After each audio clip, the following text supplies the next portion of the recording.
ജില്ലാ പഞ്ചായത്ത് മെമ്പറെയും കോർപ്പറേഷൻ കൗൺസിലർമാരെയും ജയിപ്പിച്ച പ്രസ്ഥാനം ഏതെന്ന് ചോദിച്ചാൽ ഇന്ത്യൻ നാഷണൽ കോൺഗ്രസ്.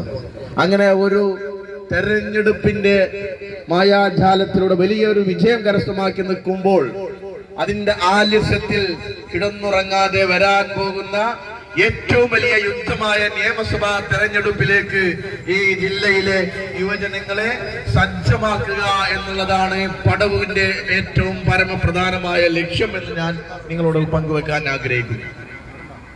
നമ്മുടെ നേതാക്കന്മാർ കഠിന പ്രയത്നം നടത്തി. നോക്കൂ, ഇന്നലെയും മിനിയാന്നുമായി കേരളത്തിലുടനീളം നിലനിൽക്കുന്ന 2 പ്രസംഗങ്ങളുണ്ട്, ഇല്ലേ? 2 പ്രസംഗങ്ങളാണ് കേരളത്തിൽ വലിയ ചർച്ചയായിട്ടുള്ളത്. 56 മിനിറ്റ് ഒരു മനുഷ്യൻ പ്രസംഗിച്ചു. 56 മിനിറ്റ്.